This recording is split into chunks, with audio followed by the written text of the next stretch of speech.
जय हिंद दोस्तों। और नए अपडेट के सामने आपके सामने हाजिर हैं और ख़ास विषय पर बात करेंगे। हमने आपको पिछली 2 वीडियो में बताया था कि जो बागेश्वर धाम के जो बाबा हैं किस तरीके से उन पे जो कार्रवाई हो रही है या फिर उनके खिलाफ जो कंप्लेंट दायर की गई है। तो जैसे ही बाबा के ऊपर कंप्लेंट दायर की जाती है तो बाबा भाग के रायपुर छत्तीसगढ़ के रायपुर में चले जाते हैं और बोलते हैं कि आप यहाँ पे आइए और यहाँ दरबार लगा है, यहाँ पे आपको जो जवाब है वो ऐसे ही देंगे। तो उन्होंने चुनौती को एक्सेप्ट किया था। अब जो नया अपडेट आया है वो हमारे जो श्याम मानव जी हैं और या फिर और जो पत्रकार हैं वो तो नहीं जा पाते हैं वहाँ पे। एक इंडिया टीवी के पत्रकार हैं वो वहाँ पे जाते हैं और वहाँ पे जाने के बाद हालांकि उन्हें इस चीज़ का कवरेज नहीं करना चाहिए था और वहाँ पे इस तरीके से कवरेज करनी चाहिए थी कि पब्लिक वहाँ पे जो उनको जान पाए कि ये जो पूरा चल रहा है उसमें कितनी सच्चाई है और क्या है। लेकिन वहाँ पर जो पत्रकार जाते हैं वहाँ पे उल्टा उनके भक्त हो जाते हैं और उसी मंच से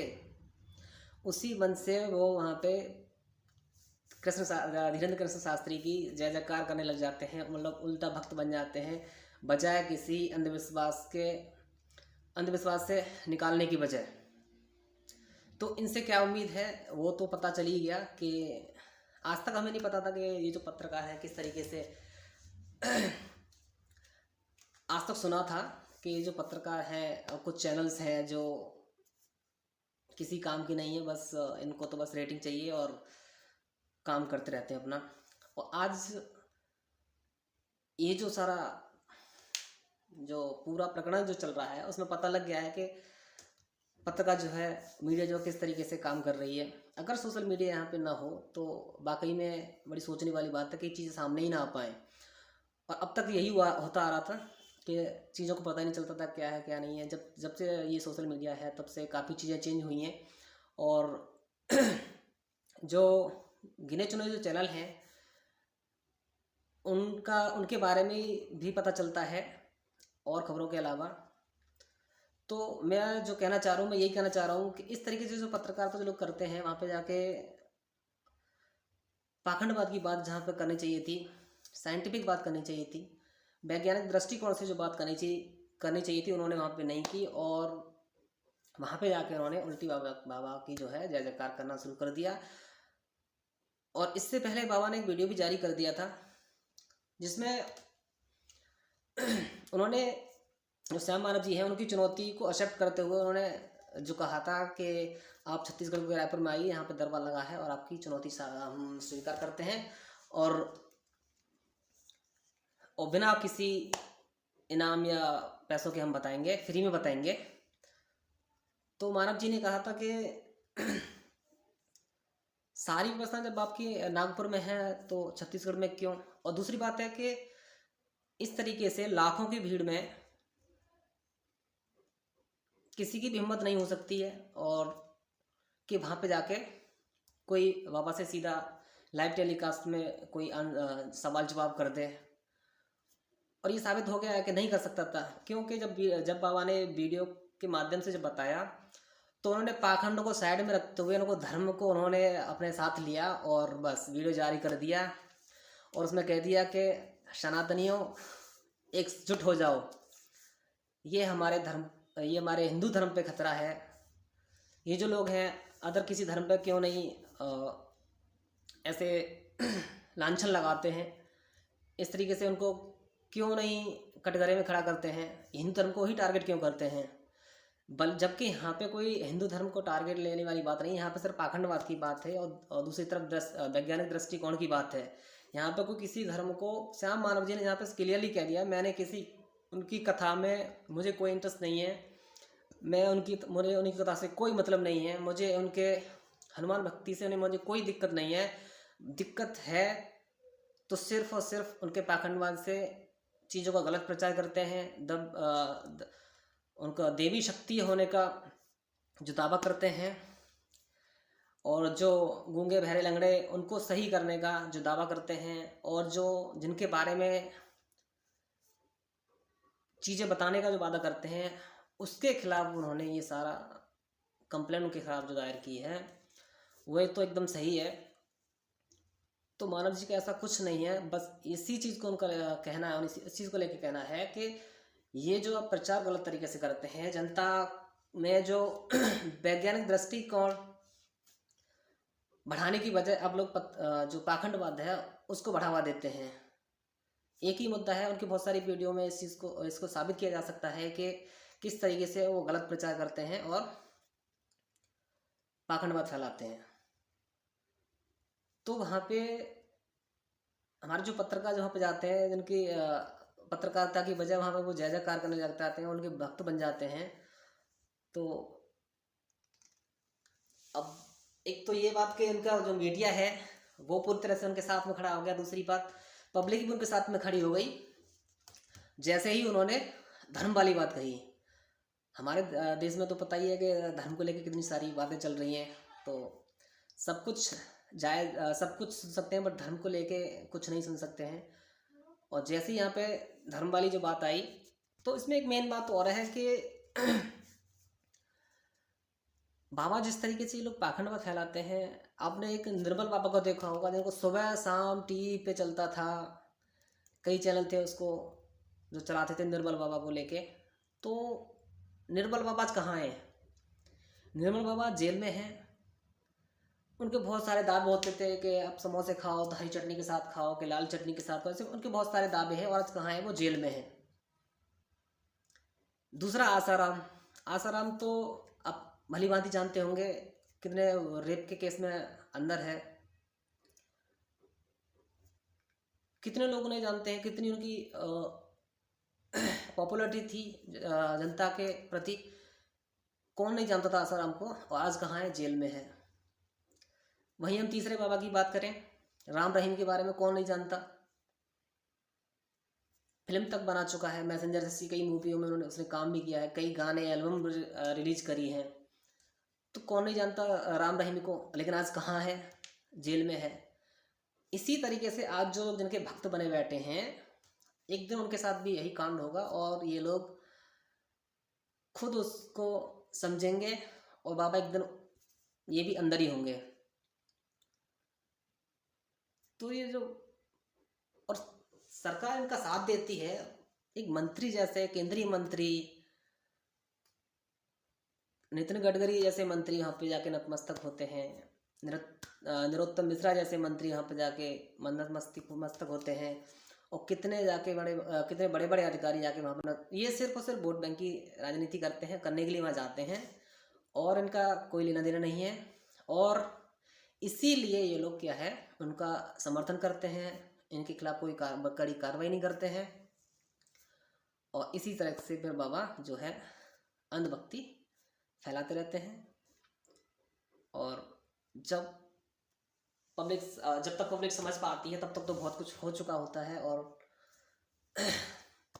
फिर पछताने से क्या हो जब चिड़िया चुग के खेत, वही वाली जब कहावत सामने आती है। और इसी तरीके से सब कुछ खत्म हो जाता है। फिर भी ये लोग नहीं समझते हैं, पाखंडवाद में ही घुसे रहते हैं। मैं तो कहूँगा जो लोग पाखंडवाद में घुसना चाह रहे हैं उसने घुसने दो, मरने दो। हमें जहाँ आज के टाइम में 21वीं सदी जो चल रही है, इसमें हमें वैज्ञानिक दृष्टिकोण की बात करनी चाहिए। भाई ये लोग जो है पाखंडवाद की बात करते हैं, और हद तो जब हो जाती है जब ये लोग उसके विरोध में खड़े होने की बजाय उनके समर्थन में खड़े हो जाते हैं। कितनी सारी मैं कमेंट्स पढ़ता हूँ कितनी सारी कमेंट्स मिलती हैं, सिर्फ और सिर्फ जय श्री राम, जय हनुमान, और ये इस तरीके के नारे और इस तरह की कमेंट्स। मैं आपको बता दूं, जो श्याम मानव जी हैं, उनको कोई व्यक्तिगत उनकी दुश्मनी नहीं है उनसे कि उन्होंने उनको कंप्लेन दायर कर दी। बाकायदा महाराष्ट्र में कानून है, 2013 में कानून बना है, उसकी समिति है जो कि पूरी कानूनी प्रक्रिया को लेके काम करती है, और वो उसके सह अध्यक्ष हैं। उनकी जिम्मेदारी बनती है कि जो कानून जिसके विरोध में काम करता है, जिस चीज़ के लिए जो कानून बनाया गया है और जिस कानून के लिए जो वहाँ पे सदस्य या फिर अध्यक्ष जो बनाए गए हैं, क्या उनकी जिम्मेदारी नहीं है इस चीज़ को आगे बढ़ाने के लिए? तो श्याम मानव जी की कोई पर्सनल से दुश्मनी नहीं है। वो सिर्फ और सिर्फ जिस तरीके से उन्होंने पाखंडवाद का जो प्रचार किया है, जब भी शक्ति होने का दावा जो किया है, उस चीज़ को वो आगे लेके उन्होंने उस पर गौर किया है। उन्होंने पता किया कि इस चीज़ में जो है इस कानून का विरोध है, तब जाकर उन्होंने, तो सरकार ने क्या किया उसके खिलाफ? क्या किया? उसको बाबा को जाने दिया। सीधी सी बात है, जाने देंगे ना, इनका तो फ़ायदा होता है, और तो जाने देने में कोई बड़ी बात नहीं है। और फिर वहाँ से रायपुर पहुँच के बाबा की हुंकार आती है कि जो लोग इस तरीके से बात कर रहे हैं वो यहाँ पे आके हमें, सारी व्यवस्था तुम्हारी महाराष्ट्र में की गई हैं, अब वहाँ पे जाइए, सारा जो इंटरव्यू जो होगा रिकॉर्डेड होगा, प्रक्रिया के साथ होगा। वहाँ पे जो कमेटी होगी उसमें कई रिटायर्ड जजेस भी होंगे, वो इस चीज़ को करेंगे। श्याम मानव ने तो सिर्फ अपना काम किया है कि उनका काम है कि इस तरीके से चीज़ों को फॉलोअप लेना और उसको कानूनी प्रक्रिया के खिलाफ कार्रवाई करना। तो उन्होंने कुछ गलत नहीं किया है, बाकी तो काम सरकार को करना है, पर सरकार ने अभी तक किया कुछ नहीं किया। जहाँ तक के पत्रकार और जनता उनके समर्थन में तक आ चुकी है। जैसे धर्म का नाम लिया उन्होंने, तो धर्म का धंधा कभी ना मंदा, तो उनका वही हिसाब है। ये धर्म को लेके ये जो लोग राजनीति जो करते हैं, इन्हें कोई फर्क नहीं पड़ता पाखंडवाद से। तो इनको पाखंडवाद करना है, करने दो, हमें कोई फर्क नहीं पड़ता है।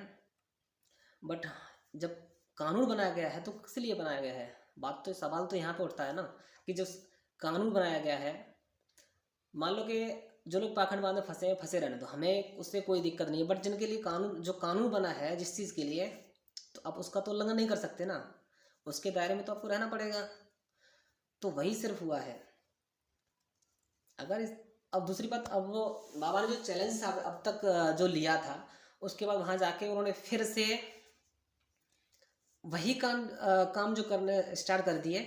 और जो मैं पत्रकार जिसकी बात कर रहा था मैं, इंडिया टीवी का जो पत्रकार है, वो वहाँ पर जब गया तो उसकी सारी जानकारी फेसबुक से ली गई। उसके बारे में कहा गया कि जिनके चाचा का नाम ये है वो हमारे सामने आ जाएं, और जाके फटाक से जो पत्रकार हैं पहुंच जाते हैं। पहले समझने वाली बात है कि एकमात्र वही पत्रकार था पूरी हजारों की लाखों की पब्लिक में जिनके चाचा का नाम ये था, और भी वहाँ कितने लोग हो सकते थे, लेकिन नहीं, ये पूरा सिस्टमेटिकली था। क्योंकि वहाँ पे ये जो पत्रकार है 3 दिन से वहाँ पे कवरेज कर रहा था।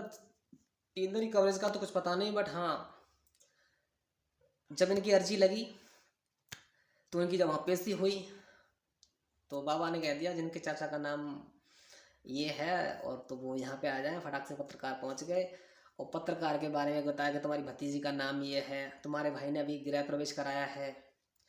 तो ये जो जानकारियाँ सारी फेसबुक पे उपलब्ध हैं उनके अकाउंट पे, तो ये कोई बड़ी बात नहीं है।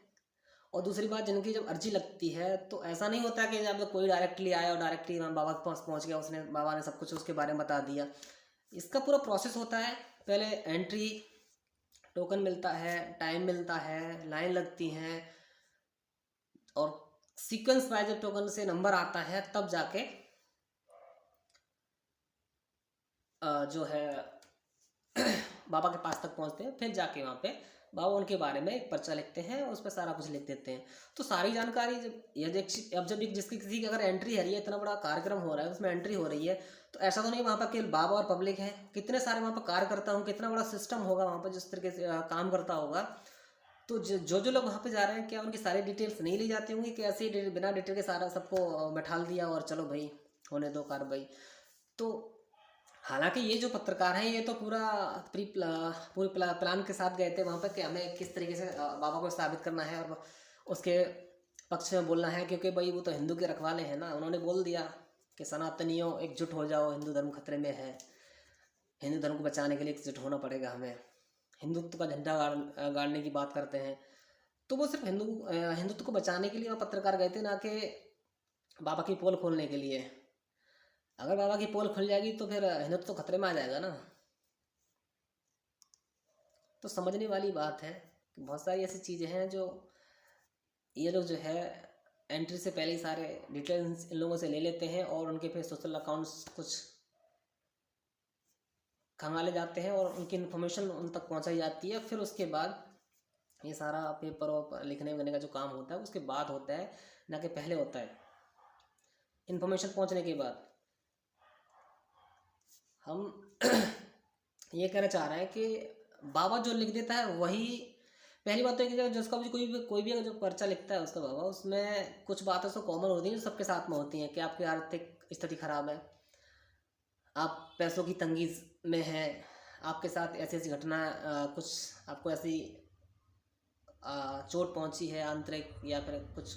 तो ये सारी कॉमन चीज़ें जो हैं वो सबकी ज़िंदगी में चलती रहती हैं, तो इसमें तो कोई नहीं होता। बाकी जो एक दो फैक्ट जो होते हैं कि आपके पापा का नाम क्या है,